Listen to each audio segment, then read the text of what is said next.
Well guys, the second to last episode of Moon Knight has officially hit us, and it gives us more insight into what exactly is going on in the fragile mind of Mark Spector and how he got to be the way he is. So let's talk about all the events in this episode. If you find yourself one of the people that didn't like the ending of the last episode because of the hippo showing up, well, I got some bad news for you. The hippo is here to stay, specifically in this episode where we get an explanation of how this is essentially like the lands between, right? This is where you're gonna get your judgment. And this moment, this episode, what's going on here is gonna decide whether you go to the Egyptian version of heaven or hell, for lack of a better term. But what you have to do, as is explained by the god, is you have to balance the scales, and also you have to sort of, find yourself here as well.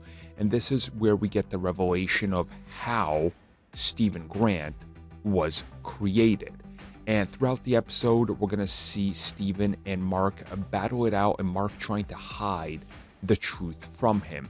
Eventually we do get to it, and we see that Mark is responsible for the loss of his younger brother. On top of this, he also kind of lost himself out there.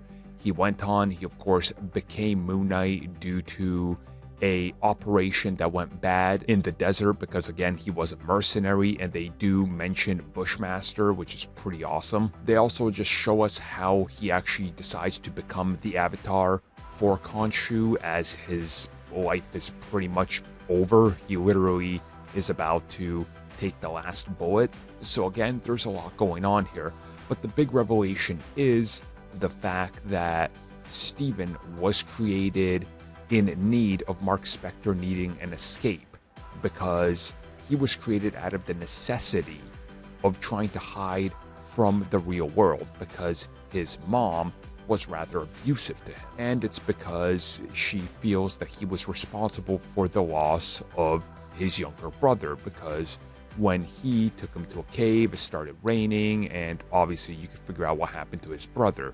So again, there's a lot going on in this episode. It's definitely a character study piece more so than anything else, and that's not to say that it's lacking special effects or anything. No, there's a lot going on in here. But again, it's a slower episode in the way that the story unfolds without a whole lot of action up until the end, which honestly I thought was great. And this is one of those episodes that kind of goes against, again, kind of what Marvel has done so far with all the series. So as always, there will be a lot more to talk about. Our audio commentary for the 5th episode will cover all of this, including theories, what we think is going on, and possibly the third personality, and when we might see it and how it manifests.